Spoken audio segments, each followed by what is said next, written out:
ఫ్లెక్సీలు పెట్టారు కొన్ని ప్రాంతాల్లో. ఆ ప్రాంతాల్లో పెట్టిన ఇప్పుడు రెండోది కూడా ఏంటంటే ఏదైతే ఈ కల్తీ జరిగిందో దీని మీదేమో చాలామంది కొంతమంది కొన్ని ప్రాంతాల్లో అసత్యపరంగా అంటే ఇవన్నీ కూడా అసభ్యకరంగా అవమానపరంగా ఇది సోషల్ మీడియాలో చేస్తున్నారు సార్. వాళ్ళ మీద కూడా యాక్షన్ తీసుకోవాలని చెప్పి రెండు సార్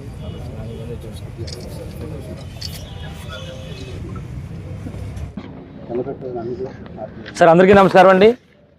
ఈరోజు రెండు విషయాల మీద మరి టౌన్ పోలీస్ స్టేషన్లో కంప్లైంట్ ఇవ్వడం జరిగింది. ఒకటి ముఖ్యంగా ఏంటంటే ఏదైతే ఈ కల్తీ నెయ్యి జరిగిందో అని ఆరోపణలు చేశారో గతంలో, అదేమో సిబిఐ వారు ఇందులో జంతు కొవ్వు లేదని చెప్పినప్పుడు కూడా నివేదిక ఇచ్చినప్పటికి కూడా మా మాజీ ముఖ్యమంత్రి గారు శ్రీ వైఎస్ జగన్మోహన్ గారి పైన, అలాగే మాజీ టీటీడీ చైర్మన్ అయిన వైబీ సుబ్బారెడ్డి గారు భువన్ కరుణపై ఫ్లెక్సీలు కొన్ని ప్రాంతాల్లో ఫ్లెక్సీలు పెట్టి మరి అవమానపరంగా చేస్తున్నందుకు వాళ్ళందరినీ గుర్తించి వాళ్ళపై చర్యలు తీసుకోవాలని చెప్పి ఒక కంప్లైంట్ ఇస్తే, రెండోది కూడా సేమ్ అదే లడ్డూకి సంబంధించి ఈ కొవ్వు కలిసిందని చెప్పి కొంతమంది మరి తప్పుడు ప్రచారం నివేదిక ఇచ్చినప్పటికి కూడా ఏమీ లేదని చెప్పి నివేదిక కొంతమంది సోషల్ మీడియాలో మరి చేస్తున్న సందర్భంగా వాళ్ళపై చర్యలు తీసుకోవాలని చెప్పి రెండు కంప్లైంట్ కూడా ఈరోజు మరి టౌన్ స్టేషన్లో టౌన్ సిఐ గారికి ఇవ్వడం జరిగింది. అయితే ముఖ్యంగా చెప్పాలంటే ఈరోజు చూస్తే ఇక్కడ ఆంధ్రప్రదేశ్ రాష్ట్రంలో ఏ విధంగా ఉందంటే పాలన ఒక అరాచక పాలన. ఎంత దారుణం అంటే కేవలం వైఎస్ఆర్ కాంగ్రెస్ పార్టీ నాయకులను టార్గెట్ చేసుకొని అందరి మీద దాడులు చేసే కార్యక్రమం ఈ మధ్యకాలంలో చూస్తున్నాం. ముఖ్యంగా ఈ మధ్యకాలంలో మా మాజీ మంత్రి గారు విడదల రజనీ గారు కానీ, అలాగే మన బ్రహ్మనాయుడు గారు కానీ, మరి అలాగే టీటీడీ మాజీ చైర్మన్ మరి అలాగే భువన కరుణాకర్ రెడ్డి గారు కానీ ఈ విధంగా వాళ్ళ మీద దాడులు చేయడం కాకుండా మొన్న చూస్తే మరి మా మాజీ మంత్రి గారు మరి అంబటి రాంబాబు గారి మీద ఇంటి మీద దాడి చేయడమే కాకుండా మరి ఎంత దారుణం అంటే ఆ పరిస్థితి అంతా కూడా ఇల్లు అంతా కూడా అల్లకల్లం చేసి మరి వేలాది మందిగా మరి కార్యకర్తలు నాయకులు వచ్చి ఎంత ధ్వంసం చేశారో మనం చూసాం. దానికి తోడు వారిని కూడా జైల్లో పెట్టి కార్యక్రమం చేశారు. అలాగే మాజీ మంత్రి గారు జోగి రమేష్ గారు ఇంటి మీద కూడా దాడి చేసి మరి ఇల్లు నిప్పంటించే కార్యక్రమం కూడా చేయడం జరిగింది. మేము అందరం చూసాం. అంటే ఎంత దుర్మార్గంగా ఉందంటే ఈరోజు రాష్ట్రంలో పాలన, చంద్రబాబు గారి పాలన అంటే అంత దుర్మార్గంగా ఉంది. అంటే ఇదంతా కేవలం చేస్తున్నారంటే కేవలం డైవర్షన్ పాలిటిక్స్ ఇదంతా కూడా. ఎందుకంటే ఇదంతా కూడా ఏదైతే రాష్ట్ర ప్రజలందరూ కూడా మరి ఏదైతే చంద్రబాబు గారు వాగ్దానం చేశారో అవన్నీ ఇవ్వట్లేదని చెప్పి చర్చ జరుగుతున్న సందర్భంలో దాన్ని డైవర్ట్ చేయాలని చెప్పి ఒక ఇష్యూ అయితే, రెండోది ఏదైతే గత సంవత్సరం స్వయాన చంద్రబాబు గారు ముఖ్యమంత్రిగా ఉన్న స్వయంగా చంద్రబాబు గారు ఒక ఉన్నతమైన స్థానంలో చంద్రబాబు గారు మరి ఏ విధమైన ఆధారం లేకుండా ఏదైతే మరి శ్రీవారి లడ్డు నెయ్యి విషయంలో మరి జంతు కొవ్వు కలిసిందని చెప్పి ఒక స్టేట్మెంట్ ఇవ్వడం జరిగింది.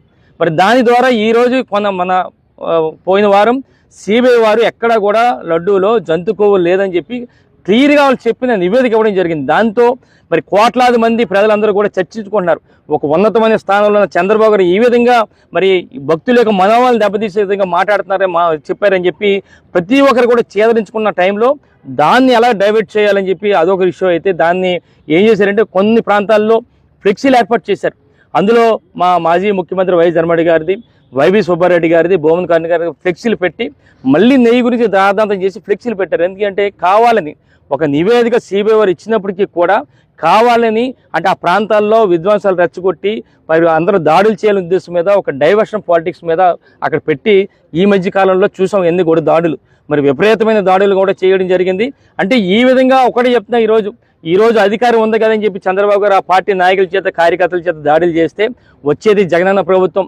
మరొక 3 సంవత్సరాల తర్వాత జగనన్న ప్రభుత్వం వస్తుంది. వచ్చిన తర్వాత ఎవరైతే దాడులు చేశారో వాళ్ళందరినీ కూడా గుర్తించుకుంటాం. ఎట్టి పరిస్థితులు కూడా వాళ్ళందరూ కూడా చట్టపరంగా చర్యలు తీసుకుంటామని చెప్పి మీ ద్వారా తెలియపరుస్తూ ఇంకోటి చేయాలి. ఇంకోటి ఏంటంటే ఈరోజు చంద్రబాబు గారు చేయాల్సిందంతా కూడా దాడులు కాదు. ఏదైతే మీరు వాగ్దానాలు చేశారో ఎన్నికల ముందు అవన్నీ కూడా నెరవేర్చండి. అందరూ కూడా ఎదురు చూస్తున్నారు. మరి సంవత్సరానికి 3 గ్యాస్ సిలిండర్లు ఇస్తా అన్నారు. ఈ రోజుకి 20 నెలలు అయింది. అంటే సుమారుగా 5 గ్యాస్ సిలిండర్లు ఇవ్వాలి. ఒకటి ఇచ్చారు. ఆ ఒకటి కూడా ఎవరికి ఇచ్చారు కూడా తెలియని పరిస్థితి. మిగతా 4 సిలిండర్లు ఇవ్వాలని చెప్పి మరి ఈ సందర్భంగా డిమాండ్ చేస్తాను. వాటి మీద దృష్టి పెట్టండి తప్ప దాడుల మీద కాదని చెప్పి చంద్రబాబు గారు చెప్పడం జరుగుతుంది. అలాగే పాపం చాలా మంది నిరుద్యోగులు 3,000 రూపాయలు ఇస్తారంటే అందరూ ఎదురు చూస్తున్నారు. 20 నెలలు అయింది. ఈ రోజుకి ప్రతి నిరుద్యోగి కూడా 60,000 రూపాయలు ఇవ్వాలి. అందరూ కూడా ఎప్పుడు ఇస్తారని చూస్తున్నారు. అవి ఇచ్చే కార్యక్రమం చేయండి తప్ప దాడుల మీద కాదని చెప్పి ఈ సందర్భంగా చంద్రబాబు గారు చెప్తాం. అలాగే మహిళలకి ఎవరైతే 19 సంవత్సరాల నుంచి 50 సంవత్సరాల మహిళలు ఉన్నారో ప్రతి ఒక్కరు కూడా 1,500 రూపాయలు ఇస్తున్నారు. ఈ రోజుకి 20 నెలలు అయింది. అంటే సుమారుగా ప్రతి మహిళకి కూడా 30,000 రూపాయలు ఇవ్వాలి. ఆ 30,000 రూపాయలు ఎప్పుడు ఇస్తారో చెప్పండి, దాని మీద దృష్టి పెట్టండి, కానీ ఈ విధంగా దాడుల మీద కాదని చెప్పి సందర్భం తెలియపరుస్తాను. అలాగే ఎస్సీ ఎస్టీ బీసీ వాళ్ళందరికీ కూడా 50 సంవత్సరాలుగా పెన్షన్లు ఇస్తా అన్నారు. ఈ రోజుకి 20 నెలలు అయింది. అంటే ఒక్కొక్కరికి 80,000 రూపాయలు ఇవ్వాలి. వాటి మీద దృష్టి పెట్టండి తప్ప ఈ విధంగా వాళ్ళకి చేయండి తప్ప, ఎన్నికల ముందు చెప్పిన దానికి చేయండి తప్ప ఈ విధమైన దాడులు చేస్తే మాత్రం ఎట్టి బస్సులు కూడా రేపు రాబోయే రోజుల్లో మరొక 3 సంవత్సరాల తర్వాత జగనన్న ప్రభుత్వం వస్తుంది. వచ్చిన తర్వాత ఎవరైతే మమ్మల్ని టార్గెట్ చేశారో, ఎవరైతే దాడులు చేశారో, ఎవరైతే అన్యాయంగా చేశారో వారందరికీ కూడా చట్ట ప్రకారం వాళ్ళందరూ కూడా యాక్షన్ తీసుకుంటామని చెప్పి సందర్భం తెలియపరుస్తూ, ఎప్పటికైనా ఈ చంద్రబాబు గారు మాని ఇక్కడి నుంచి కూడా మంచి కార్యక్రమం చేయాలని చెప్పి ఈ సందర్భం తెలియపరుస్తూ నమస్కారాలు తెలుపుకుంటున్నాను. జై జగన్.